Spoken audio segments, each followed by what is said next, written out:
esta computadora. Bueno, buenas tardes a todos. Un nuevo coloquio de los problemas de la democracia en Latinoamérica, dilemas, problemas que estamos estudiando, abordando, distintos enfoques sobre el mismo. Estos coloquios son el encuentro semanal con estudiantes de toda América Latina e invitados de toda América Latina que están. Es un ámbito, digamos, especializado, si se quiere. Hoy, en principio, tenemos el plan de escuchar 4 investigaciones, 4 trabajos bibliográficos de la semana, que estudiantes han focalizado en ellos. Vamos a ver si es posible. Voy a silenciar a todos porque tengo mucho ruido de fondo. Están entrando algunos estudiantes. Bueno, gracias a todos por estar acá. Como tenemos un poco de demora en el inicio de la reunión, vamos a comenzar inmediatamente. Le vamos a dar la palabra a Piero.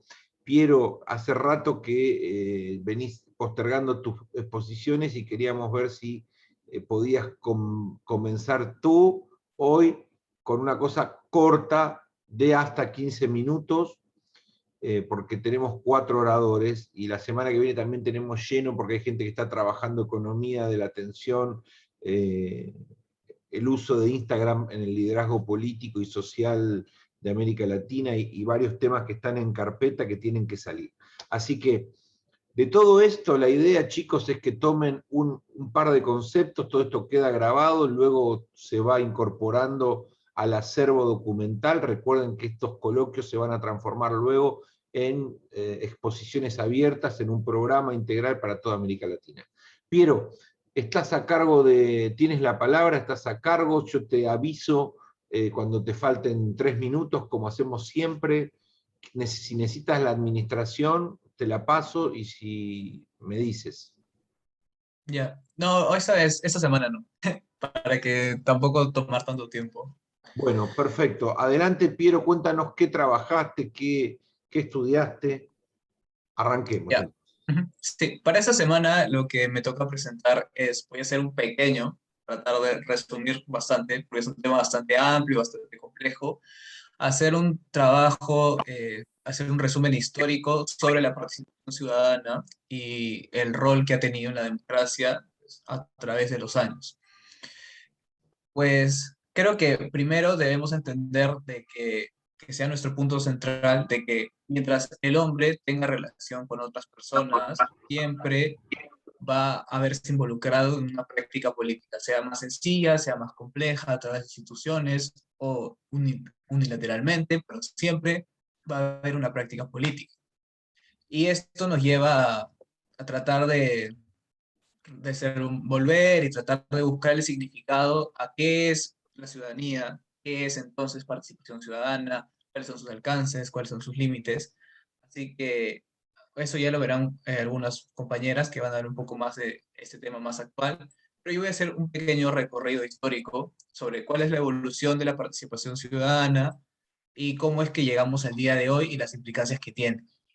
Pues sabemos que son conceptos que han cambiado, que han evolucionado y que el antecedente más antiguo que podríamos encontrar con relación a ya ciudadanía y práctica ciudadana, pues evidentemente tendríamos que retomar Atenas, porque aquí vamos a encontrar cierta coincidencia entre lo que es participación, la constitución de un Estado, delegación de poder, etcétera. Entonces, la ciudadanía, si bien nace en Atenas para referirse a este grupo de personas que tenían la responsabilidad de decisión y de guiar el destino de la ciudadanía, la democracia que existía en ese entonces se podría decir que se caracterizaba por participación directa del ciudadano.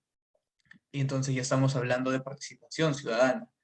Y esto se da en espacios democráticos dentro de las polis, pues entonces se da una coincidencia entre ciudadanía y un ejercicio político pleno. Este, si bien es el antecedente que podría ser el punto de partida para este tema, pues tiene sus límites, porque la ciudadanía ateniense estaba restringida a una serie de presupuestos. Por ejemplo, los únicos que podían ser ciudadanos eran en primer lugar los hombres libres. Esto excluía a mujeres, a esclavos, a personas que no podían solventarse económicamente, dado que los ciudadanos eran los que pagaban impuestos. Entonces, los ciudadanos en realidad eran un grupo muy reducido de personas que tenían derecho a tener participación ciudadana y a tomar parte de la toma de decisiones dentro de las ciudades.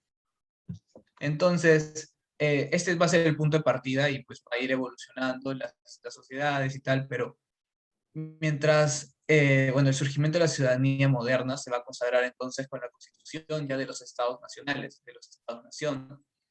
Y cuando se empieza a, bueno, y esto se ve reforzado cuando ya se acompaña con temas de reconocimiento del sufragio universal y derechos civiles, y todo esto pues contemplado evidentemente en uno de los grandes hitos de la historia, la Declaración Universal de los Derechos del Hombre y del Ciudadano, en 1789. Es un gran salto histórico, pero no tenemos tanto tiempo. Y pues aquí establece un nuevo paradigma para la ciudadanía moderna, ya que es el ciudadano titular de un poder nuevo y soberano y es poseedor de derechos naturales que son inviolables. Entonces la práctica de la democracia directa eh, estaba en la base de la identidad política del ciudadano dentro de las ciudades en el estado del medioevo. Pero esta idea se modificó con la declaración, pues la constitución de los nuevos estados, ya del estado moderno, trajo consigo una despolitización de la condición del ciudadano, pues ya hay sufragio, los ciudadanos, por ejemplo, lo que cambió muchísimo fue de que empezó a haber encomendación del poder a representantes. Y eso cambia mucho la participación política, porque ahí empieza a haber ese debate de la participación política y la participación ciudadana también tiene que ver con la delegación de poder, la delegación de funciones, o esto ya no es participación política. Pues depende, porque por ejemplo, si le preguntamos a Rousseau, Rousseau planteaba que la única forma de democracia real era la democracia directa, pues la soberanía no podía ser representada, según Rousseau, y requiere de varios factores para que haya una auténtica democracia. Pero otros actores también reivindican la democracia directa en el siglo XIX, y estos son, por ejemplo, los movimientos obreros, los movimientos anarquistas, que plantean un control directo del poder.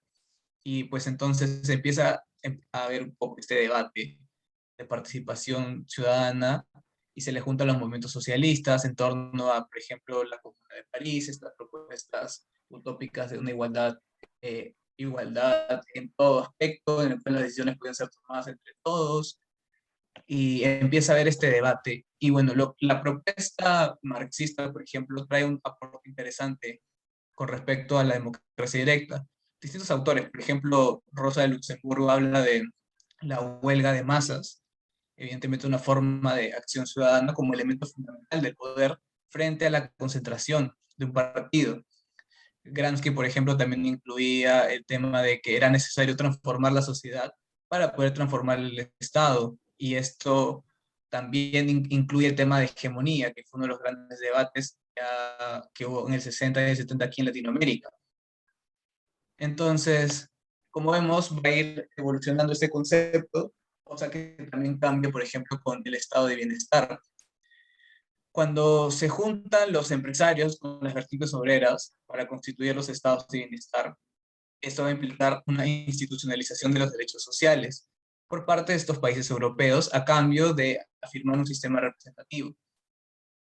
Y pues en el 80 esto empieza a haber un debate un poco ya mucho más amplio del tema de ciudadanía, porque se empieza a cuestionar de que el Estado haya atendido solo el ámbito de los derechos que constituyen la ciudadanía, pero esta ciudadanía es pasiva, ya que se limita a la recepción de derechos y tal, pero no a una acción ciudadana directa, una participación directa, que tenga un rol más importante, sino era más que todo delegación de funciones. Entonces se empieza a ver distintas posturas con respecto a cuál es este tema. Por ejemplo, en Estados Unidos había unas posiciones ya más liberales que planteaban que era importante formar las virtudes cívicas. ¿Cuáles eran? Pues autoestima, tolerancia, ética, una iniciativa y también fomentar la participación pública. Porque lo que se debatía era que en ese momento el Estado es incapaz de resolver las necesidades como salud, medio ambiente, economía, etcétera, si es que no había colaboración de la ciudadanía. Entonces, ya estamos viendo de que es necesaria la participación y que no es solo el Estado el que tiene que cubrir las necesidades, sino también tiene que haber una acción de la ciudadanía como parte de un conjunto y como parte de un Estado, mediante práctica democrática. Y bueno, también existe la corriente neoliberal que también hace críticas al estado de bienestar porque según la postura que tienen promueve la pasividad de las personas y en realidad de los pobres creando una cultura de dependencia. Pero bueno, la cultura ciudadana se hace posible en las democracias solamente si es que logramos tener asociaciones, es que se empieza a ver, porque la participación ciudadana en sí puede parecer en algunas instancias personal, pero si no está dentro de una asociación, por más pequeña o amplia que sea, pues esta no llega a tener el impacto que se requiere. Entonces, este tipo de debates empiezan a ver, por ejemplo, a partir de los 80 y se incluyen ya en las organizaciones internacionales, como por ejemplo Naciones Unidas, que empieza a promover una serie de cumbres que colocan el tema de la participación en un lugar importante. Por ejemplo, la cumbre de la mujer, que fue en Nairobi, tenemos la del niño, que fue en Nueva York en el 90, la del medio ambiente, la de los derechos humanos, de población y desarrollo, la del desarrollo social. Entonces, lo interesante de estas cumbres, más allá de evidentemente los aportes que tuvieron a los ámbitos específicos en los cuales se dirigieron, pues pusieron énfasis en lo que es integración social como un elemento para lograr sociedades estables y seguras, y que la participación directa es importante, al igual que una intervención mediante representantes electos. Entonces empieza a hacer este aporte de reconocer no solo de que ambos modelos son útiles y que deben complementarse, sino también que debemos reconocer las diversas identidades y actores que forman parte de la ciudadanía. Porque como vimos, la definición griega era sumamente restrictiva de la ciudadanía y pues es necesario involucrar a la mayor cantidad de actores. Entonces, todo esto ya da pie, ya un poco más, temas ya más contemporáneos, a nuevas perspectivas sobre la ciudadanía, sobre la participación. Por ejemplo, Anne Phillips, que es una famosa teorista más que todo a favor del movimiento feminista, que tiene algunas críticas sobre la participación, pero en sí la defiende porque asume que es la única forma de modificar los procesos de la toma de decisiones. Tres Boaventura minutos. también, ya.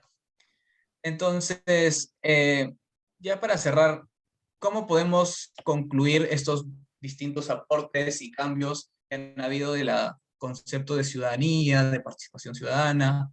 ¿Cómo es que llegamos ya al siglo XXI? ¿Y qué formas hay? Pues bueno, en realidad tenemos que la ciudadanía existe en cuanto hay una autodeterminación. Eso quiere decir de que hay una identidad donde los ciudadanos como tal deciden y actúan en función a su voluntad y a sus intereses. Pues esta autodeterminación de la persona es una cualidad fundamental de la ciudadanía porque es titular de poder. Eso quiere decir que el sujeto tiene que intervenir en la toma de decisiones. Y cuando se habla de decisión, pues implica actores con capacidad de toma de decisiones. Y pues no solo es una persona, sino son los distintos sectores, los distintos grupos que tienen intereses contrapuestos.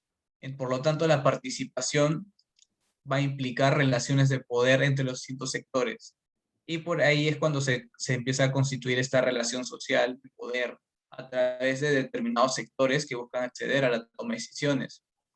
Y pues en general, ya como una conclusión final, la participación es un aspecto esencial de la ciudadanía, por tanto también de la práctica democrática, en cuanto afirma la autonomía de los distintos actores ciudadanos, porque son titulares de poder y mantienen una responsabilidad en la comunidad, tanto social como política, de la cual forman parte.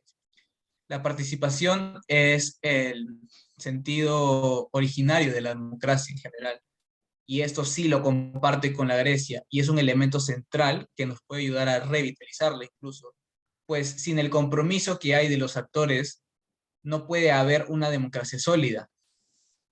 El tema de los derechos que ha predominado en las sociedades, que es un imperativo en la lucha contra la opresión, pero hay autores que van avanzando con una visión ya más activa de la ciudadanía, no solo como receptor de derechos, sino también como un agente de cambio, por lo cual es indispensable que no solo haya una interrelación entre los actores ciudadanos y la construcción de espacio público, sino que también tiene que ser una garantía contra las nuevas formas de represión, contra los autoritarismos, y que esto sea un requerimiento para avanzar en, en desarrollar distintos aspectos de la sociedad que quizás requieren un cambio y que la propia acción de los sectores electos, de los que están en el mando, no podrían hacer, pero que sí podrían lograr trabajando de manera conjunta con la ciudadanía a través de la participación que esto puede tener a través de distintas formas.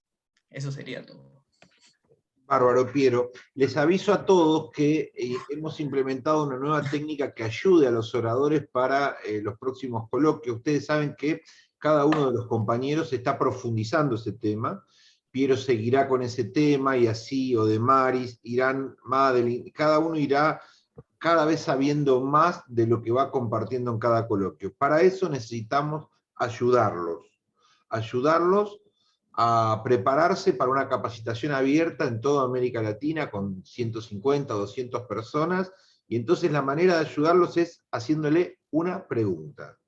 Anoten todos una pregunta para cada uno de los 4 oradores, ellos elegirán una o 2 preguntas al azar, las responderán, y luego el próximo miércoles desarrollarán también parte de esas preguntas, se las llevarán a la casa como tarea, que hubiesen respondido. Así que todos preparen, en el chat van poniendo: yo para Piero quiero hacerle esta pregunta sobre historia de la ciudadanía, yo para Odemaris, etc. Gracias por su colaboración atenta. Odemaris, vamos a seguir con vos porque articula perfectamente lo que es el ciberactivismo en América Latina con la historia de la participación ciudadana en América Latina. Sería como una fase, un subtema o la continuación en estos tiempos de la pulsión por ser parte de un sistema político. ¿Estás allí para darte la palabra? Claro, muchas gracias. Piero me va a ayudar un poco a compartir una presentación que preparé para ustedes. Ajá. Entonces, espera, entonces le tengo que pasar a Piero el hospedador, Piero, perdón, el hospedador. Te lo paso a ti y tú administras. Estate atento porque puede estar entrando alguien más. Te lo paso, Piero, por favor. ¿Está ok? Ahí está, ahí podés. Gracias, Odemaris. Ok, ahorita le comparto la pantalla. Preparen una pregunta para Piero y una pregunta para Odemaris. Sean incisivos, molestos, innovadores, difícil, interesante. Hagamos de esto un lugar vivo, que nos deje pensando, patinando en el aire. Vamos.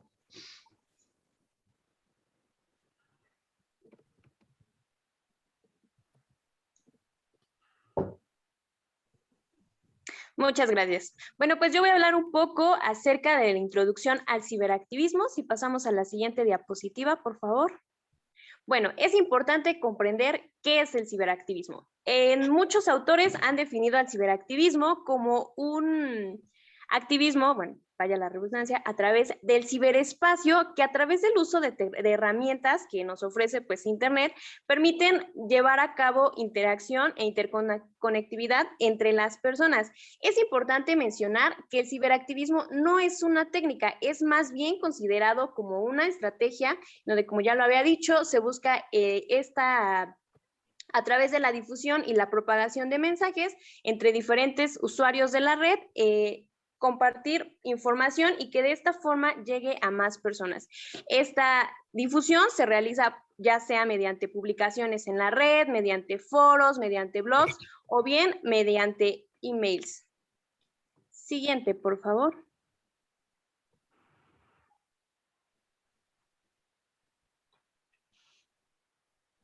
Bueno, el uso de la tecnología pues no ha sido algo repentino, ha llevado un camino pues de forma gradual dentro de la sociedad. Sin embargo, es a partir de este periodo de 1969 a 1992 donde teníamos presencia de una gran tecnofobia.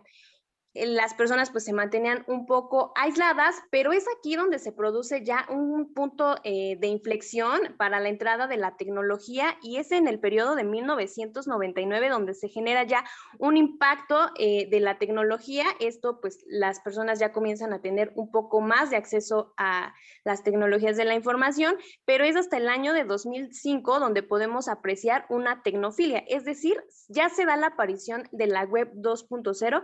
Recordemos que con la anterior web que teníamos era la web 1.0, perdón, en donde las personas únicamente tenían acceso a la información. Ahora, con la aparición de esta nueva web, las personas ya logran compartir contenidos y además acceder a ser, de esta forma, ser creadores y consumidores de las tecnologías, ¿no? Con esta aparición del Internet, pues se va percibiendo ya una proximidad entre la forma de pensar de las personas, los cambios sociales que se van viviendo y además el actuar de la sociedad, y ya van generándose pues nuevos conceptos, ¿no? El uso de las tecnologías pues ha sido fundamental en la evolución social y que además pues constituyen ya nuevos fenómenos, ¿no? Comienzan ya a sobrepasarse ya fronteras, ya no estamos tan cerrados al medio local, a lo que nos rodea, sino ya tenemos acceso a información pues de forma más universal, ¿no? Comprender el ciberactivismo pues obviamente nos va a ayudar a comprender y un poco a caracterizar, perdón, el proceso evolutivo de los medios de comunicación, y son precisamente los medios digitales, las plataformas de intercambio de información en donde nosotros pues manifestamos esta información de forma libre, de acuerdo a nuestros ideales. Y las principales redes sociales en las que se lleva a cabo esto, pues es a través de Facebook, de YouTube, de Twitter, pero además tenemos otras plataformas que complementan esta acción del ciberactivismo, ¿no? Como son los podcasts, el correo electrónico, algunas grabaciones en vivo. Siguiente, por favor. Las acciones políticas que se realizan pues a través de Internet, tenemos el activismo digital. Se usa el Internet para conseguir un objetivo mediante el intercambio de información. Este intercambio de información se realiza, como ya les había comentado, mediante foros, debates, se coordinan diferentes actividades. Tenemos también un hacktivismo, o bien también es conocido como una desobediencia civil electrónica, que une esta parte del activismo y del hacking. Y no es un activismo violento, ¿no? A través de bloqueos de páginas, se comienzan a enviar emails y se busca ejercer presión sobre una institución, pero sin llegar a causar daños. Tenemos también el ciberterrorismo, que es un poco el uso de las tecnologías de la información para generar terror o miedo, ya sea sobre la población o bien sobre las instituciones. Y tenemos también otra acción política que se realiza en Internet, que es la cibertuba. Esta tiene dos fases. La primera es la fase deliberativa, que busca comenzar a difundir una idea y que además genere un debate entre los ciudadanos, ¿no? Ellos comienzan a compartir información a sus conocidos a través de las redes sociales y comienzan a generar, pues obviamente, sus críticas y en ocasiones, pues a manifestarlas, ¿no? Pero también tenemos una fase de convocatoria y movilización en la calle. Esta pues sirve mucho para comenzar a protestar, hacer presión sobre determinados asuntos que afectan a la sociedad, que afectan a cierto grupo en específico, y con el objetivo de ser pues ya volteados a ver, ¿no? Siguiente, por favor. Como ya les había comentado, el uso de las tecnologías pues ha provocado cambios dentro de la sociedad, y de hecho ha provocado pues una reelaboración de los valores, de las creencias. Tenemos ya un impacto dentro de nuestras identidades y también va generando un cambio en los propios movimientos sociales, ¿no? Nosotros vamos pasando precisamente de estas estructuras organizativas clásicas y de las acciones reivindicativas clásicas a estructuras organizativas pues ya novedosas y que van siendo reivindicadas, perdón, pero de forma novedosa. Recordemos que, bueno, actualmente los movimientos, o hay muchísimos movimientos que se desarrollan a través de Internet, pero que además son movimientos que ya van teniendo un poco más de enfoque de valores, un poco más de derechos humanos, del medio ambiente, del uso de las tecnologías, por ejemplo, y que comienzan pues ya a sobrepasar, a rebasar a estos movimientos tradicionales que nosotros conocíamos, ¿no? Vamos ya pasando de basarnos en los movimientos en el que se desarrollaban cara a cara, ahora ya haciendo el uso de las tecnologías de la información. Sin embargo, es importante esta diferenciación que vamos teniendo nosotros, pues no ha llevado pues varias fases que pues obviamente van diferenciando a uno de otro, pero creo que el aspecto más importante que destaca en esta parte pues es el uso de las tecnologías y cómo se va actuando en estos movimientos, ¿no? Pero este cambio pues no solo se ha producido porque han aparecido las tecnologías de la información o porque la mayoría de las personas hemos tenido acceso a ellas, se va produciendo además por el hecho de que los medios de comunicación tradicionales que nosotros teníamos, como la televisión, la radio o la prensa, pues ya no han conseguido satisfacer las demandas, las demandas sociales de las personas. Recordemos que las sociedades son cambiantes y entonces sucede que, por ejemplo, para acceder a la información, si nosotros lo hiciéramos mediante el periódico, pues hay que esperar al día siguiente a que se publique, ¿no? Si es mediante algún noticiero, pues bueno, hay que esperar a la programación para poder visualizarlo. Ahora, pues es más fácil que nosotros accedamos a esta información, que comiencemos a causar ruido, porque hay plataformas como Twitter principalmente, en donde nosotros buscamos algún suceso que haya ocurrido y nos aparece la información al instante. Siguiente, por favor. Las características de estos movimientos ciberactivistas, bueno, hay algunos puntos buenos, algunos puntos pues no tan buenos, pero que digo, finalmente es en este proceso de ir avanzando, ¿no? Tenemos una pérdida dentro de la identificación de lo local, tenemos acceso a tanta información que de pronto es complicado ubicarla dentro de nuestro espacio, ¿no? Los activistas pues cada vez muestran una identificación política más flexible. Esto pues es generado porque tienen menos tensiones ideológicas, pero además no se busca un cambio social, ¿no? El uso del ciberactivismo en muchas de las ocasiones no pretende realizar un cambio social, más bien permite visibilizar problemas, como ya les había comentado, problemas que afectan a cierto grupo de personas o bien a población en específico, ¿no? Sin embargo, dentro de estos ciberactivismos, a pesar de que están conectados mediante una red, a pesar de que la información se realiza de esta forma, no existe una estructura jerárquica, entonces el acceso y además la difusión de esta información se realiza de forma horizontal. No tenemos una estructura sólida, no existe una buena comunicación, no existe buena coordinación y ya aquí vamos teniendo pues obviamente presencia de los grupos intragrupal. La información se comienza a compartir de esta forma, de forma intergrupal y a través de los movimientos virtuales.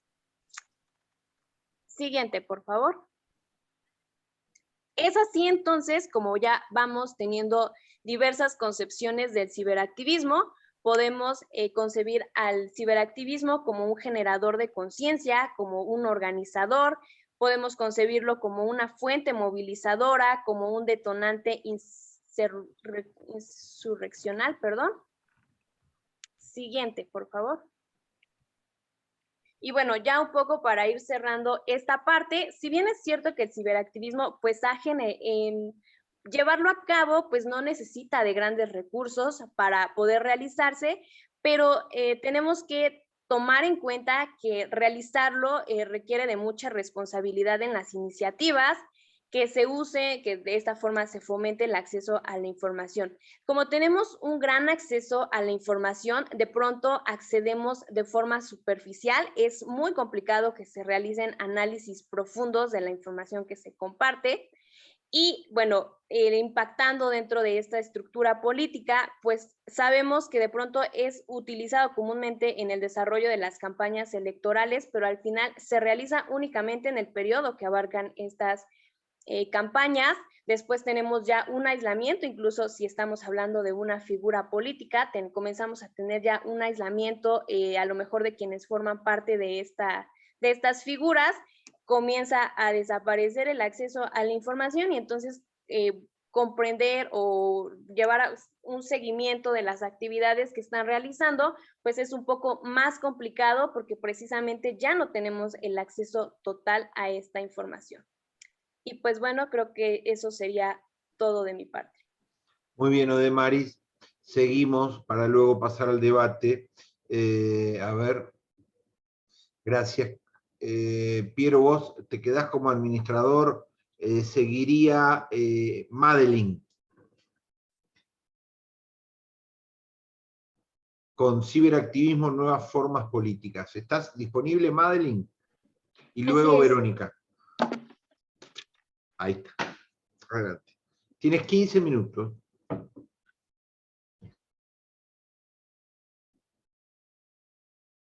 ¿Necesitas ayuda? No, voy a compartir la pantalla porque creo que me pasaron host, entonces. Ah, ahí está. Muy bien. ¿Ya lo pueden ver? Todavía no. Ahora sí. Perfecto. Ok.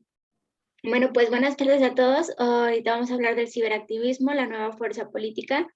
Vamos a avanzar un poquito rápido. Creo que ya vimos lo que es la definición del ciberactivismo y nuestra compañera pues ya nos explicó prácticamente muy bien el tema del ciberactivismo. Lo que sí me gustaría recalcar pues prácticamente son algunos puntos claves del ciberactivismo, y es que se presenta como un canal de difusión y masificación de mensajes para lograr mover masas. Esto anteriormente no era posible como tú armar un grupo de 500 más personas para tú poder movilizarlos y tener algo en común o luchar por algo en común o expandir una idea en común, ¿no? Otro tema que es un punto clave del ciberactivismo es el objetivo, que se encarga de publicar y difundir en la red un discurso con el fin de que muchos lo lean, lo lancen, lo transmitan y al mismo tiempo lo difundan. Entonces, pues prácticamente el ciberactivismo vino a formar parte de esto, para poder publicar y difundir un mensaje que antes no era tan sencillo. Por ejemplo, antes no podíamos, íbamos casa tras casa y a decir, por ejemplo, vamos a organizarnos para poder traer el camión de la basura que pase todos los lunes. Pues actualmente el ciberactivismo hace esto, pero en grandes masas, hace que toda una población se ponga de acuerdo en un tema en común para difundir también ese objetivo o ese discurso. Tenemos también que la sociedad se expresa de tal forma que pueda reclamar existencia y participación en la toma de decisiones. Prácticamente, nosotros lo que hacemos con el ciberactivismo es poder expresarnos. Nos sentimos parte de la sociedad y en la toma de decisiones también somos muy participativos, como antes no se podía hacer, y ahora el ciberactivismo nos permite hacer esta parte. Sin embargo, es importante también decir que tenemos ventajas y desventajas en este tema y que es un análisis muy profundo en el cual tenemos que ver las ventajas, las desventajas, igual mi compañera las mencionó, y entre las ventajas tenemos que es una difusión masiva, es con menos censura, como antes, por ejemplo, la televisión quería pasar lo que quería pasar, los canales de noticias pasaban lo que ellos querían pasar, ahora tiene menos censura, ahora nos enteramos de todo, sin censura prácticamente, es inmediato, no hay barreras de ingreso, aquí no es que tú eres profesional, tú puedes participar, tú eres político, tú puedes participar, prácticamente aquí no hay barreras de ingreso, toda la sociedad es libre de participar, también hay una libre expresión y hay una gran influencia. Tenemos también las desventajas que están, como lo hemos hablado al transcurso de estos temas, que son las fake news, la desconfianza, el ciberterrorismo, el hacktivismo, la controversia y contradicción, poco control y activistas mal informados. Me gustaría hacer un poco aquí de hincapié en el poco control y activistas mal informados, porque en verdad las redes sociales ya no tienen un control. Las redes sociales actualmente se descontrolan en temas y aparecen las fake news, aparece la información falsa, y entonces también ocurre que, por ejemplo, activistas se levantan sin saber por qué se están levantando. Hay activistas mal informados que participan en algún debate, cualquier cuestión, pero están mal informados o no tienen la información completa, por lo cual, pues esto prácticamente es responsabilidad de nosotros. Si participamos en estas redes sociales, si participamos prácticamente en este ciberactivismo, pues tendríamos que estar bien informados, acudir a esas noticias reales y informarnos prácticamente bien. Y aquí hay un versus entre medios tradicionales versus los nuevos medios tecnológicos. Es bien sabido que antes no pasaban lo que ocurría realmente. No eran, por ejemplo, proyectados las manifestaciones que estaban siendo en algunos de los países, y actualmente ya lo hacen. Y esto prácticamente es, ¿por qué? Porque los medios tradicionales están tratando de nuevo de agarrar la confianza del público, porque antes había mucha censura, no nos mostraban ciertas cosas, y los nuevos medios tecnológicos llegaron para eso, para generar confianza, para generar lo que en verdad está pasando, mostrarnos lo que en verdad está pasando, y pues prácticamente esto es lo que ocurre entre este versus. Y ahora un punto clave, y antes de pasar a la siguiente diapositiva, es ¿qué nos hace sentir el ciberactivismo? Y pues prácticamente la respuesta es que nos sentimos como sociedad. Ahora ya podemos participar, podemos hablar de temas en común, ya nos levantamos, ya alzamos la voz, ya podemos votar, podemos hacer recolecta de firmas, cualquier cosa. Lo que antes era un poquito complicado realizarlo, sino es que mucho, por decirlo de una forma. Y ahora, por ejemplo, en América Latina y todos los países nos hemos estado levantando, y pues prácticamente aquí pueden haber un pequeño collage de América Latina y cómo han existido esas manifestaciones.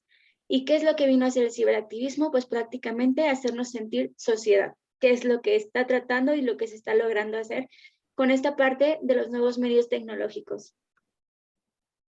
Y bueno, pasamos a un tema que viene de la mano, que es la comunicación y la revolución en las redes sociales. Bueno, pues prácticamente una red social es una estructura social que forma parte de varias personas u organizaciones, la que forman parte de varias personas u organizaciones. Es una nueva herramienta que está cambiando la forma de interactuar, comunicarse y hacer política. Entonces, prácticamente esto es lo que es la tecnología y las nuevas redes sociales. Y la gente siente que lidera a través de un mensaje y que si va acompañado de una imagen es mucho más efectivo. Esto es lo que ha estado ocurriendo, mucha gente que se levanta, da su opinión y se siente como líder a través de ese mensaje que está publicando. La verdad es lo que llega en el teléfono y no se duda ni se confronta. Eso es otro punto, de lo cual hablábamos, por ejemplo, de la fake news, pues prácticamente esto. La información llega, ya llegó a tu WhatsApp una cadena, ya llegó a tu WhatsApp una imagen y no se niega ni se confronta, es realidad. Entonces, pues prácticamente esto es como responsabilidad de nosotros que esto no pueda ocurrir. Y los flujos de información crecen fuera de todo control. Prácticamente actualmente no se puede hacer un control de las redes sociales, ya no existe un control. Entonces, pues prácticamente la información sigue creciendo, creciendo, creciendo fuera de todo nuestro control. Y bueno, tenemos la comunicación política, que se presenta a través de un formato comunicacional. Es importante decir que no se puede dividir la política de la comunicación. Estos siempre van de la mano. Y si hay ruido en la comunicación, también habrá ruido en la política. Tenemos un estrés de la democracia, que prácticamente este estrés de la democracia está consolidado como creíamos o visualizamos nuevas amenazas. Entonces, prácticamente este estrés de la democracia surge prácticamente por lo que nosotros estamos viendo que no se está realizando en la democracia. Por ejemplo, la pobreza, la hambruna, cualquier cosa que la democracia no esté realizando, por ejemplo, que exenten algún grupo de personas, pues prácticamente este es el estrés de la democracia. Y tenemos la hiperpersonalización, que es la idea de que la persona o el personalismo avanzó una instancia más y hace crujir a las instituciones. Un ejemplo, teníamos que antes los partidos se formaban con candidatos, ahora hay candidatos sin partidos. Un ejemplo lo tenemos que es el PPK de Perú, que es Pedro Pablo Kuczynski, que él creó su partido y únicamente pues es una persona, o sea, y su partido se llama PPK, sus iniciales. Entonces, aquí hay una hiperpersonalización que se pone a la persona por encima o se pone una instancia más. Entonces, pues prácticamente aquí hay un debate que también se tiene como que mencionar. Y ahora tenemos la nueva democracia. La nueva democracia surge a través de la nueva tecnología y la nueva tecnología a su vez lleva a movimientos sociales. Esta nueva democracia permite una mayor expresión y esta nueva tecnología, por ejemplo, y que surge la nueva democracia, surge a través del estrés de la democracia. Entonces, esta nueva tecnología está permitiendo que la gente se exprese en redes, sin embargo, el Estado es insuficiente para cubrir estas necesidades de las cuales nosotros nos estamos expresando. En este caso, desempleo, corrupción, inseguridad, crimen y todas estas áreas. Y entonces, a su vez, como comentaba, lleva movimientos sociales y estas son causas sociales ideológicas o no ideológicas y pueden ser macro o micro. Pueden ser desde, por ejemplo, un tema que, por ejemplo, ahorita es muy sonado, el proaborto, a ponernos de acuerdo para el camión de la basura, como lo mencionaba hace un momento. Estas causas sociales ideológicas pueden ser desde muy grandes hasta muy pequeñas. Y la característica central de estos movimientos sociales es que demandan cosas concretas. Si la demanda no es satisfecha, pues prácticamente se desarma.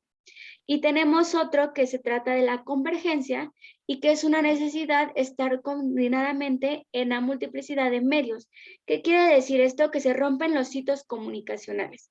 Ahora se adapta a cada medio y se ocupa la persistencia de microhitos en cada medio. Por ejemplo, no puedes publicar lo mismo que en Instagram, que al mismo tiempo lo de Facebook, sino que cada uno tienes que tomar esa parte y decir, bueno, pues aquí en Facebook voy a publicar tanto, en Instagram voy a publicar tal cosa, y tienen que ser microhitos pequeños, a diferencia de antes que eran grandes hitos, por ejemplo, un comercial que duraba, no sé, un mes, 2 meses, 3 meses, pues ahora se trata de microhitos que tienes que estarlos en constante multiplicidad de medios. Y bueno, creo que eso es todo. Y como conclusión tenemos que la nueva tecnología y las formas de comunicación han permitido que nos sintamos parte de la sociedad, en la cual podemos expresar nuestras ideas libremente, generando al mismo tiempo una democracia en la cual se necesita convergencia. Sin embargo, esta nueva forma de comunicación tiene sus pros y sus contras, como lo hemos hablado. Y algunas preguntas que tenemos para seguir analizando es que si en verdad está bien consolidada la democracia como creemos, que si puede haber un control de los flujos de información en algún futuro, y que si los jóvenes estamos usando responsablemente las redes sociales para manifestar nuestras ideas. Y pues prácticamente esto es todo de mi parte. Gracias. Súper, gracias. Madeleine, Piero y Odemaris, vayan leyendo las preguntas porque tienen que elegir una o dos para el final. Vamos con Verónica, con sus 15 minutos, y cerramos las exposiciones de hoy para empezar el debate. Verónica, ¿estás allí? Sí, aquí estoy. En un momento comparto la pantalla.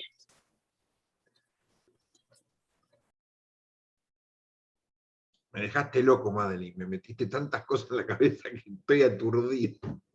No la puedo ordenar. Adelante, Verónica.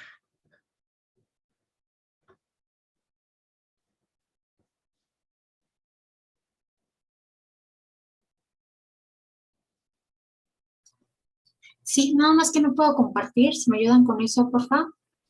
Tenés que pasarle, Piero, la administradora Verónica. Lo tiene Madeline. No sé si se lo puede pasar. Madeleine, tenés que pasárselo a Verónica. No, te lo pasé a ti otra vez, Piero, Sí, creo. te lo pasó a ti, yo lo vi. Pasando, ya, ok.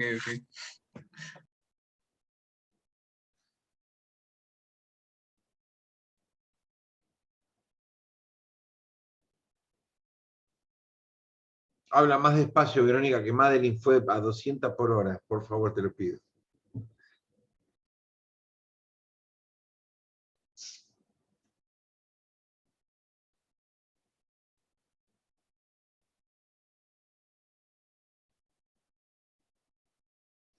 Tienes que hacerle en los tres, ahí está. Ahí estás, Verónica, tú, a cargo.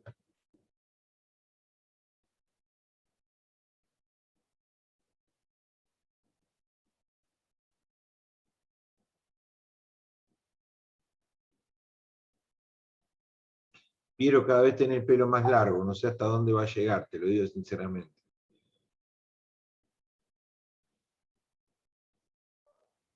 José lo dice de envidioso porque él cada vez tiene menos pelo.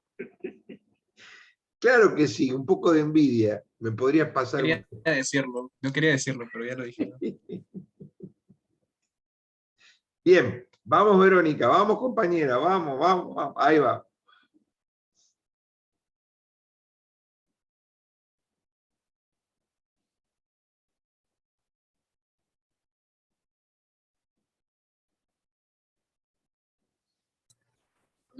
Ya, perdón, ¿me escuchan? Sí, perfecto. Ok.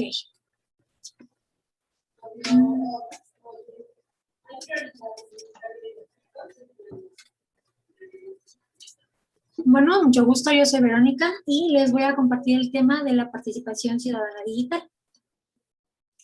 Primero, pues una pequeña síntesis de qué es la actuación de los ciudadanos en las actividades públicas e intereses sociales que se generan a través de los medios digitales. La participación es entendida como una acción y esta debe de ser voluntaria. Es muy importante este punto.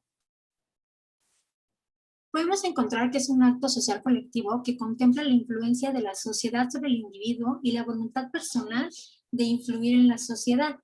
El acceso a Internet es primordial para la participación digital, ya que de no tenerlo o no usarlo, solo se estarían ampliando las desigualdades de los grupos sociales, generando la conocida brecha digital.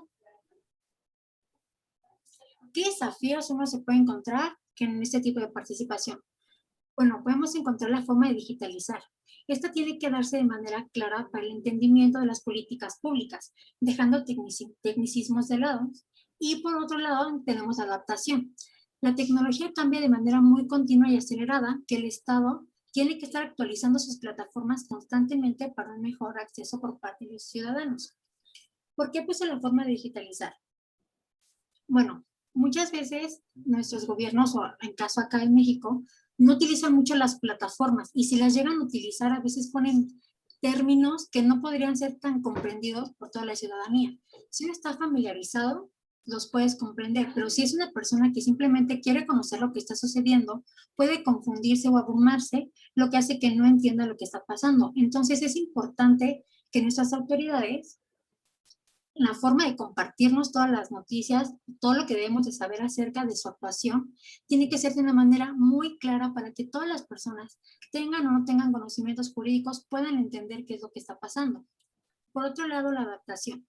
Bueno, todos sabemos que con esta nueva era digital se está cambiando la tecnología de manera constante. Cada vez hay nuevas plataformas, nuevas tecnologías, entonces es importante que exista una actualización. ¿Cuántas veces ha pasado que uno trata de entrar a alguna página de gobierno y se traba porque ya no sirve o porque está demasiado obsoleta? Entonces es importante que se esté actualizando todo para ir a la par con esta era digital. Para tener una ciudadanía más informada y participativa, es necesario, bueno, son necesarias tres cosas: el acceso igualitario a Internet, la existencia de contenidos y servicios relevantes para cada grupo en particular y un gobierno electrónico, que es lo que les comentaba acerca de estar adaptándose constantemente para que la ciudadanía pueda mantenerse informada. ¿Cómo se puede construir un proceso de digitalización? Bueno, este se construye a través de 4 pasos: información, preguntas colectivas, capacidad e interacción. Información, bueno, esta es fundamental. Tienen que existir unos datos para que los ciudadanos puedan verlos y a partir de estos puedan generar preguntas o puedan decirnos en qué tengo esta duda sobre tal instrumento político, social, cultural, económico. La capacidad de generar espacios para que las personas de menos recursos puedan ser parte también de esta participación. Y la interacción, se tienen que generar espacios para, ay, Dios mío, no sé por qué, le puse lo mismo. Bueno, interacción es importante que las autoridades y los ciudadanos puedan interactuar juntos. O sea que si un ciudadano pone alguna pregunta o tiene alguna duda en cuanto a cómo funciona algo, las autoridades le puedan contestar. No es solo que los ciudadanos opinen o se comuniquen entre ellos. Tiene que ser una comunicación ciudadano-ciudadano, ciudadano y autoridad, para que la democracia vaya fluyendo.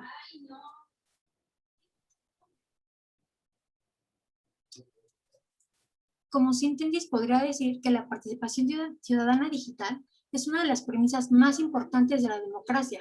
Es la cooperación entre autoridades y ciudadanos para el desarrollo político de la nación. Pero para poder obtener resultados positivos es necesario que esté al alcance de todo, que se aprovechen los medios digitales en todos los ámbitos, como consultas, trámites, desahogo de cuestiones sobre cualquier política.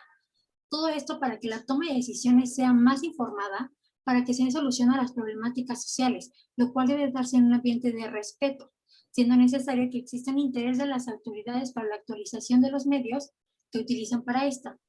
Y asimismo, no ignorar las consultas populares sino enfocarse en ella.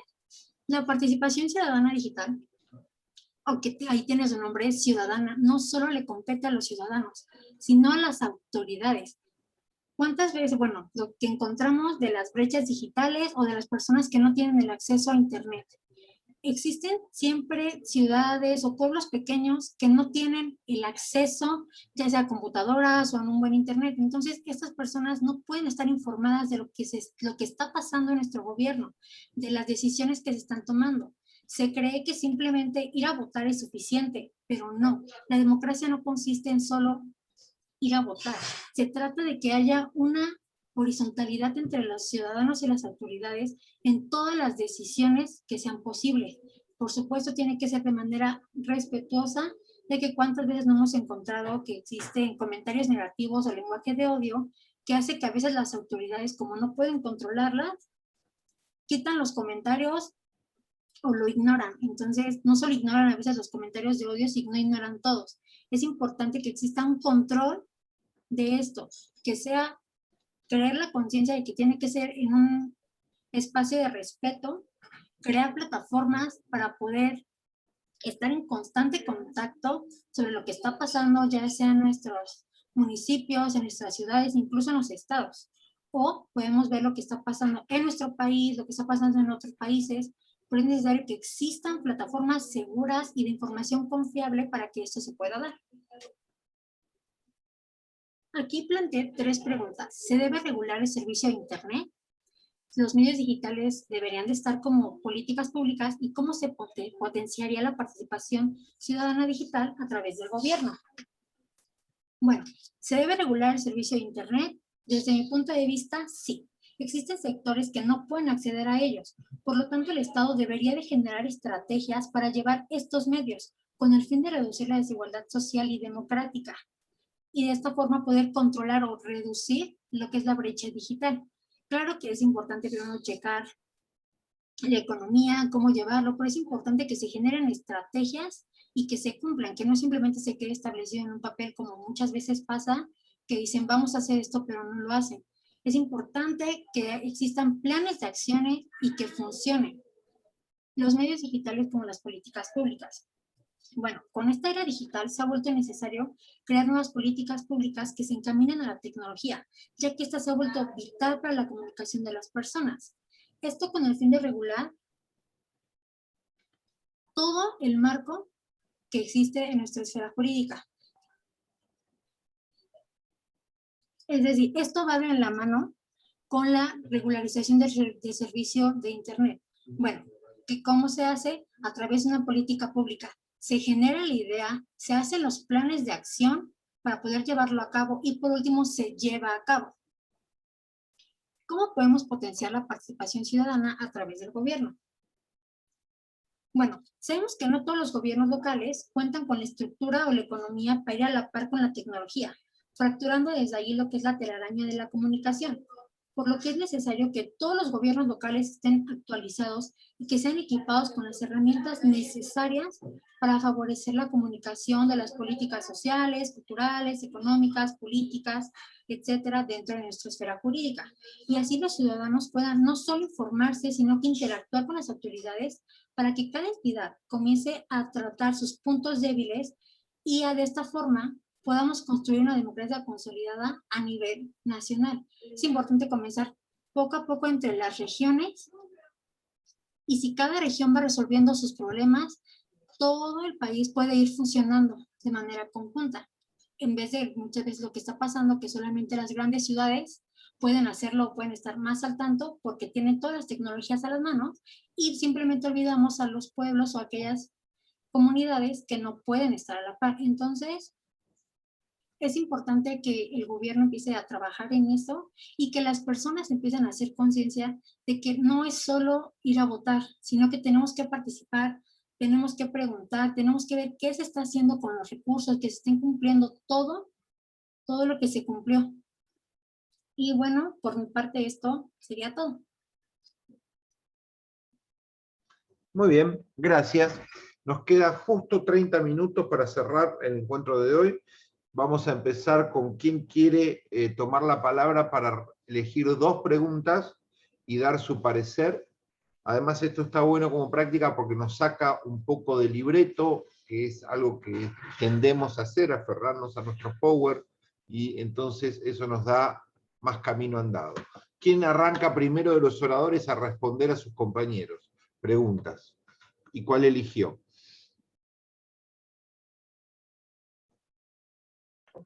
Piero. Yo puedo empezar. Sí, sí. A ver, la primera pregunta, que me parece muy interesante, es la de, ¿crees que en la actualidad existe alguna problemática para que se realice correctamente la participación ciudadana? Sí, ¿y cuál es? Bueno, con respecto a esa pregunta, evidentemente sí considero que existen en realidad muchos obstáculos para una correcta participación ciudadana que vienen puntualmente desde dos áreas de análisis. Primero, desde el propio gobierno y dos, desde la propia ciudadanía.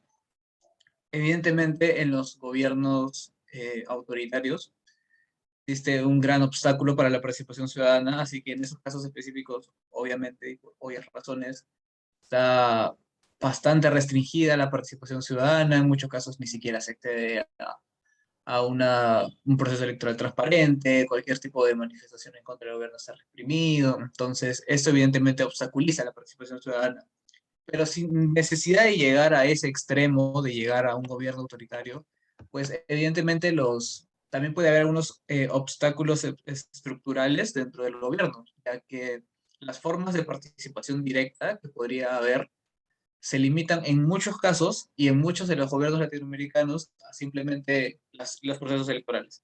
Es la única forma en la que las personas tienen espacios para poder tomar una decisión, literal.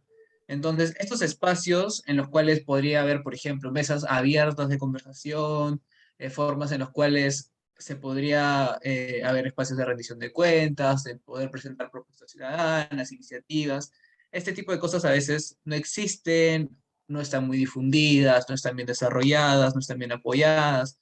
Entonces, estos que podrían ser espacios donde las personas pacíficamente y con la mejor de las intenciones podrían acceder a tener una participación ciudadana en favor del conjunto, pues evidentemente no lo tienen, y esto también contribuye a que la forma de participación ciudadana más común que se nos viene a la mente, pues sea una manifestación, un levantamiento, algún bloqueo, y pues esto no es la forma en la que uno le gustaría llegar a la participación ciudadana. Pero por otro Bien. lado, ya para cerrar, por otro lado también existen obstáculos personales, ya que, como lo mencioné también en mi ponencia, pues a veces hay falta de valores cívicos que llevan a las personas a que no sientan interés por participar en la vida ciudadana, que no tengan una participación cívica, que no se comprometan. Otra pregunta, Piero, para cerrar tu participación. ¿Alguna más que quieras contestar? Bueno, vi las demás, son interesantes. A ver, me voy a escoger la de... esta también me gustó, la de... Porque ese sí me parece que es un poco más complicada, que es... ¿Cómo crees que se puede fortalecer la legitimidad de un sistema político teniendo en cuenta que las democracias actuales no tienen una baja participación ciudadana? Ya, con respecto a esto, ese sí es un poco más complicado de resolver, pero voy a tratar de reducir un poco la complejidad, asumiendo de que la práctica democrática ya no es igual a la práctica democrática de antaño. La democracia, como se explicó, o inclusive como desarrolla Rousseau, una práctica democrática real y más apegada a lo griego, solo se podría dar en países o estados muy pequeños, con pocas personas, con pocas desigualdades, donde no haya mucha gente que tenga mucho y poco que tenga poco. Entonces, la práctica democrática actual en sociedades tan complejas como como las que vivimos, independientemente del país y la zona en la que sean, hace imposible una práctica democrática como se vivía antes, en Grecia, en Atenas. Entonces, la legitimidad también es una forma en la cual lograrla al día de hoy, pues en su gran mayoría está sustentada en el voto, en que nosotros estamos con la facultad que tenemos de poder delegar el poder que tiene la ciudadanía en darle la potestad a otras personas a que participen y darles esa legitimidad para que tomen decisiones. Así que es un poco más complicado el tema de legitimidad, pero yo creo que la forma en la que se puede dar un poco más legitimidad, teniendo en cuenta los problemas que hay de participación ciudadana, es que sí exista un compromiso de la ciudadanía tanto en tener un acceso y un compromiso por informarse adecuadamente de aquellas personas que van a representarlos, y también tengan ese compromiso de participar, porque no siempre se participa en las elecciones, no siempre se tiene ese interés de estar constantemente ahí viendo qué está haciendo la persona encargada, así que creo que va por esos dos lados. En primero, de no juzgar a la democracia como se hacía antes, y dos, también incentivar la participación ciudadana para que alcanzar niveles de legitimidad lo más cercanos posibles al ideal que nos gustaría tener. Gracias. O sea, el opuesto a un nivel creciente de abstencionismo electoral, decís vos. Es decir, ir hacia un compromiso mayor y no a un abstencionismo consolidado. Bien, Odemaris, ¿qué preguntas elegiste de tus compañeros para pensar, para discutir? Claro, bueno, yo elegí una respecto a, por aquí la tengo. Esta, ¿es posible generar reflexión política a través de las redes? Bueno, en general creo que algunas de las preguntas van ligadas, así es que voy a tomar 3 para responder.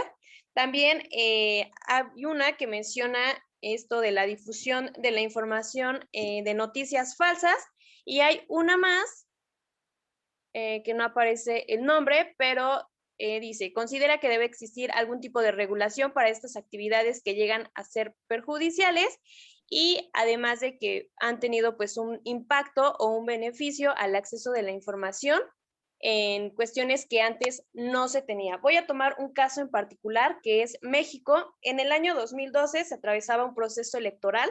En ese momento el expresidente Enrique Peña Nieto asistía a una reunión en una universidad muy conocida, porque es una universidad particular en donde la mayoría de los estudiantes pues tienen una situación económica un poco elevada, ¿no? El tema fue que cuando llega a esta escuela, pues obviamente ya previo se había cancelado 2 ocasiones su visita, se había postergado. Una vez que llega, pues se enfrenta a un escenario nada agradable. Los estudiantes, y no solo los estudiantes, sino las personas que ya sabían que él iba a asistir a esta universidad, comienzan a realizar reclamos respecto a la inseguridad, la pobreza y un suceso que había ocurrido unos tiempo atrás, que era una situación en Atenco.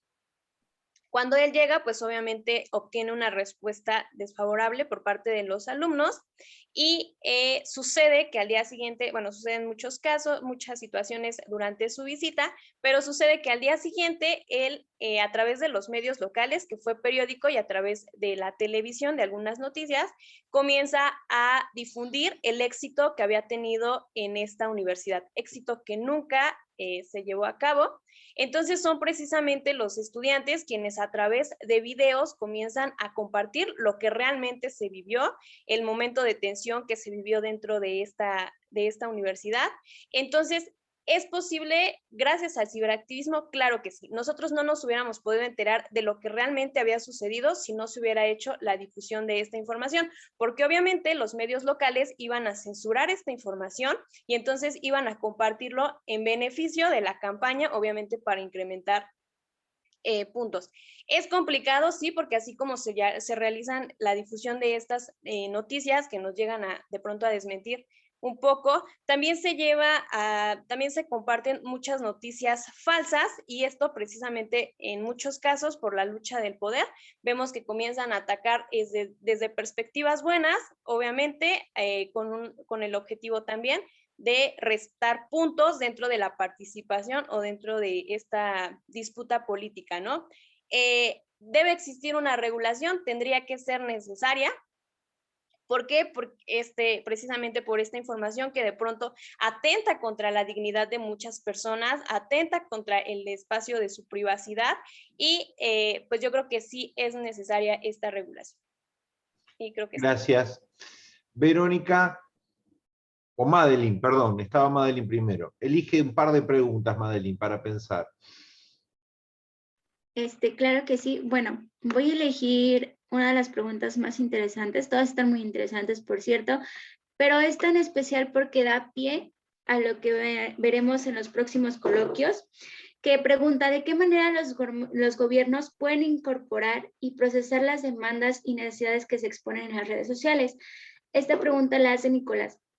Bueno, pues nosotros tenemos un tema muy interesante, muy amplio y creo que muy bonito de analizar. Va a haber algunas discrepancias entre si es bueno o es malo, sí o no, temor entre si se puede realizar o no, pero el tema aquí es la inteligencia artificial, que lo vamos a ver en los próximos coloquios. ¿Por qué? Porque dicen que los gobiernos no son capaces, la gente no es capaz de pensar por todo un pueblo. La gente no, aunque uno diga, aunque el gobierno diga o el gobernante diga que sí conoce las necesidades del pueblo, que él tiene presente todo lo que el pueblo necesita, realmente no es así, porque él no puede conocer lo que pensamos millones de personas, miles de personas, un grupo, una sociedad, porque pues es una persona, ¿no? Entonces, pues prácticamente para esto, ¿de qué manera los gobiernos podrían incorporarse y procesar las demandas y necesidades de las personas? Pudiese ser un hecho la inteligencia artificial, que más adelante o incluso podríamos hablar de esto. ¿Por qué? Porque esto se basa en que una inteligencia artificial, por medio de algoritmos, pudiese conocer las necesidades y al mismo tiempo administrar todas estas redes sociales y procesar todas las demandas y necesidades que pudiese tener una sociedad. Entonces, prácticamente aquí, sin abordar mucho este tema, que próximamente y adelante lo vamos a ver y los esperamos con ansias aquí, pues prácticamente este podría ser la respuesta. Y digo podría porque claramente cada uno tendrá puntos diferentes y se van a analizar los pros, los contras, y pues todo este hecho que está apenas ocurriendo en el tema de democracia, que no se está hablando mucho, que apenas como que se llega a oír, pero que tiene un análisis muy profundo y que están saliendo muchos documentos, muchos autores hablando de esto y que considero que es muy importante.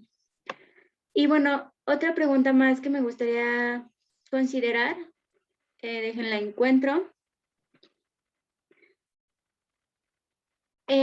De Carla, que pregunta, ¿qué otros temas podrías aportar para profundizar el tema de la diferencia entre medios tradicionales y nuevos medios de comunicación digitales en relación a la participación ciudadana?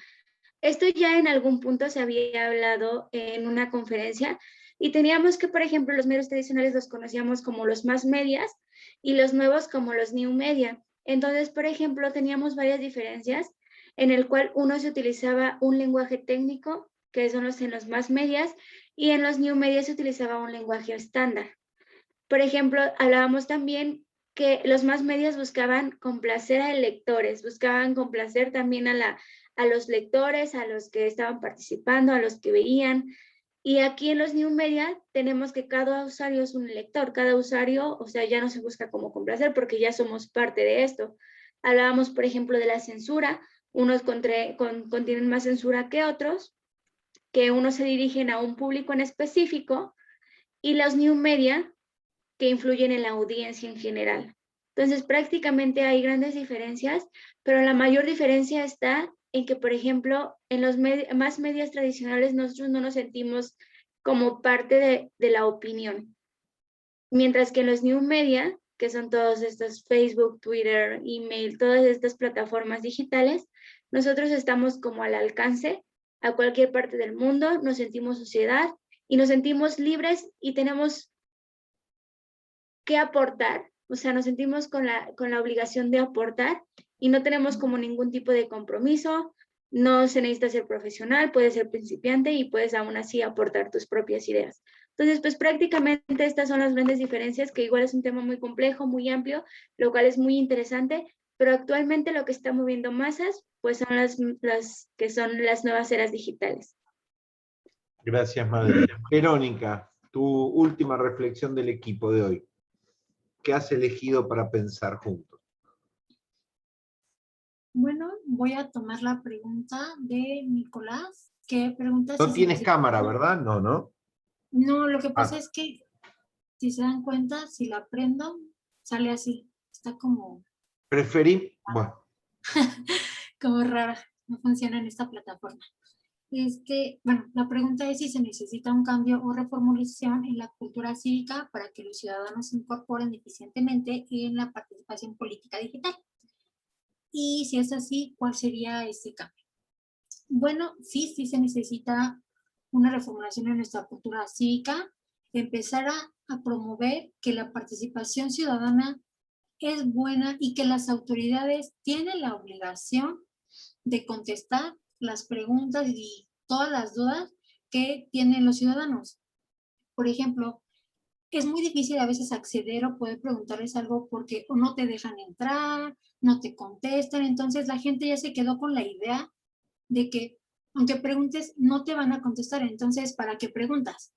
Entonces deciden simplemente no participar, eligen quedarse con lo que la mayoría diga o con lo que se haya decidido. Entonces es importante empezar a crear esa conciencia de que es importante de que se tiene que comenzar a participar y exigirle a las autoridades que den respuesta y que estén atentos a todas las dudas que tengan los ciudadanos, que les explique cómo funcionan todas las políticas que existen. Entonces, yo opino, desde mi punto de vista sería eso, que es que se cree la conciencia, que se le obligue a las autoridades a sí estar pendientes de lo que la ciudadanía necesita y pues, porque de esta forma, ¿cómo pueden hacer o cumplir sus actividades si ni siquiera saben cuáles son los problemas que tienen los ciudadanos? Podemos decir, nada más se enfocan en el centro, no se enfocan en todos los alrededores. Entonces es importante que conozcan, que pregunten a todos los ciudadanos, que se hagan encuestas de qué es lo que necesitas, qué es lo que está afectando, checar si existen los recursos o cómo se pueden mejorar todo lo que está fallando. Porque simplemente no hacen encuestas, no preguntan y simplemente es en lo primero que ven, ¿no? Este lugar es turístico, entonces voy a arreglar esto nada más.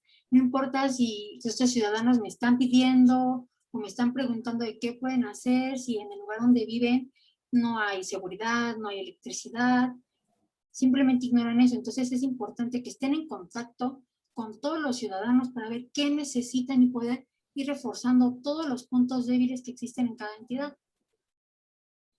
Y otra pregunta que voy a tomar es la de Donovan, que dice, ¿se podría pensar que el acceso a Internet es como un derecho humano? Y si fuera así, ¿cómo el Estado podría garantizar el acceso a Internet de una buena manera? Bueno, el Internet se ha vuelto indispensable para todas las personas, en especial en esta época de pandemia, que teníamos que trabajar, estudiar y hacer todo lo que necesitábamos a partir de aquí. Si necesitabas alguna consulta o algún papel por parte de tu ayuntamiento, tenías que mandarlo de manera virtual. Necesitabas seguir estudiando, tienes que entregar esto de tu trabajo, era de manera virtual. Y entonces, ¿qué pasaba con la gente que no tenía este acceso a Internet? Bueno, le estábamos violentando su derecho al trabajo, su derecho a la educación. Entonces, se ha vuelto bastante importante y el Estado tiene que garantizar el acceso a Internet de buena manera. Sí, al menos aquí en México, en nuestro artículo 6, se menciona que el Estado tiene que garantizar el derecho a las tecnologías de información y de comunicación, así como los servicios de radiodifusión y telecomunicaciones, incluido el Internet de banda ancha. Entonces, esto está establecido, que es importante que todas las personas tengan acceso al Internet, tengan acceso a toda la información que está circulando de lo que pasa en la manera, perdón, se me seca la garganta, de lo que pasa en nuestras actividades jurídicas. Pero desgraciadamente esto no es así. Se creó el famoso Internet libre para que aquellos que no pueden pagarlo puedan utilizarlo, pero en realidad ni siquiera es libre, ya que muchas veces les ponen les ponen contraseña y solo aquellos que trabajan en cualquier cosa de gobierno tienen acceso a ellos. Entonces, ¿qué está pasando con esto? Bueno, que nuevamente lo que está pasando es que el Estado establece cosas, pero simplemente las deja en papel. Dice, voy a garantizarle esto a los ciudadanos, pero en realidad no es así. Entonces es importante que que existan planes de acción y que se cumpla todo lo que se está diciendo. Porque, bueno, en este caso de la pandemia del Internet, el no acceso al Internet afecta a muchísimos derechos, el derecho al trabajo, de la salud, porque, bueno, en algunos casos, las consultas te decían, bueno, si no es tan grave, podemos hacerlo de manera virtual. Entonces, el no tener una cosa está afectando a varios de nuestros derechos. Entonces, aquí la cuestión sería exigir también a nuestras autoridades planes de acción y que se esté ejecutando todo lo que ellas están promocionando, que se cumpla todo lo que está en nuestra carta magna. Entonces, sí, el Internet podríamos pensar que es como un derecho humano. El Estado sí tiene que garantizarlo, aunque desgraciadamente aquí, y no, bueno, no estoy muy segura, pero en muchos países, al menos de Latinoamérica, esto no se cumple. Entonces eso hace que estemos atrasados en toda nuestra democracia, en todos nuestros regímenes que tenemos. Y bueno, esto sería todo de mi parte. Gracias. Yo para cerrar quería dejar 4 reflexiones y nos vamos acerca de algunas cosas que se dijeron y que por ahí a veces está bueno contraponer otro punto de vista. Lo digo breve. Se habla de un Internet libre o una regulación de Internet. ¿Se regulará Internet? No. Internet como abstracto no, pero el uso de Internet real está regulado. Está regulado por múltiples normativas cruzadas, derecho de autor, censura previa, derecho de réplica, bloqueos y límites para todo lo que son temas de pornografía infantil, violaciones de derechos humanos, terrorismo, hay cierre de cuentas, hay juicios, hay inclusive persecuciones policiales a partir de la regulación de las cuentas, vigilancia, hay normas de vigilancia y de habeas data, es decir, están operando en el seno de Internet múltiples campos del derecho y de las regulaciones de propiedad empresarial, derecho ciudadano, el debate entre qué hacen con los datos las empresas, si el Senado de Estados Unidos, etc. Internet tiene regulaciones, lo que tiene es una gran anarquía y un gran campo de lucha de normas muy distintas en el seno de su funcionamiento. Cuando se habla de más regulaciones, bueno, habrá que ver si estamos hablando de un tratado internacional integral o de qué tipo de más regulaciones estamos hablando. Ahí el grupo que planteó este tema está pendiente de profundizarlo. Segundo, dicen todos los estudiantes, me hacen acordar mucho a mí y a mis profesores, que mayor participación ciudadana es una mejor vida, es una mejor democracia, es una mejor sociedad, que el gobierno y el poder funciona mejor si participamos. Y le pregunto a la profesora, ¿y usted participa, profesora? No, yo nunca. Pero usted me acaba de enseñar hace un año que lo mejor que tenemos que hacer es la participación ciudadana. Ustedes saben que las carreras de ciencia política no se caracterizan por tener una práctica ciudadana más importante que la de sociología o la de ingeniería o la de historia o la de otra. Entonces la pregunta que queda es, ¿eso está en el campo de lo políticamente correcto ser dicho? ¿Lo creemos pero no podemos llevarlo a la práctica? ¿Lo llevamos a la práctica? ¿Somos cínicos? ¿Somos hipócritas? ¿O en el fondo suena bien pero hay dificultades mucho más importantes en la psiqui, en la economía, en la cultura para que Odemari, José María, Mariana, Madeleine, Carla Torcoletti, etcétera, hayan hecho este año prácticas de participación cívica reales? Otro día me voy a dedicar a preguntarles a ustedes cuáles han hecho para ver qué pasa entre teoría y práctica, para no seguir frases políticamente correctas. La cuarta cosa que se dijo, los políticos no nos representan, son los movimientos sociales, la expresión libre en las redes sociales. Bien, lo he dicho yo muchas veces, lo han dicho ustedes, sin embargo, ganan. Sin embargo, la tasa de reelección es alta. No nos representan, pero los votamos. Algo está pasando en esa frase que suena lindo, nadie nos representa, los políticos solo piensan en ellos, pero las urnas le dan una y otra vez más mandatos. Ahí hay que problematizar más y escapar a esa frase conveniente. ¿Cómo no nos representan? ¿Hasta dónde no nos representan? ¿Qué quisiéramos? ¿Que un político nos represente a todos y que un candidato a presidente se lleve el 80% de los votos? ¿Qué entendemos por representación? Ahí hay que profundizar mucho más.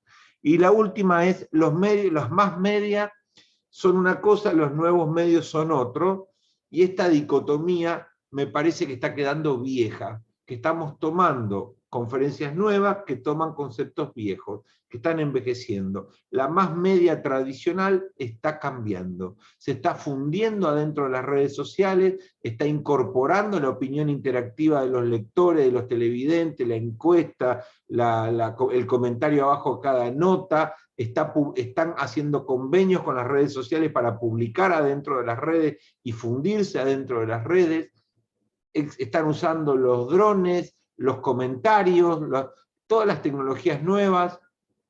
Quedarnos con la idea de que hay un mundo de nuevos medios que sí nos interpretan en esta sociedad y que los viejos medios están muriendo y quedaron allá, es una dicotomía que me parece está quedando, que representa más el 2005, 2007, 2009 que el 2021.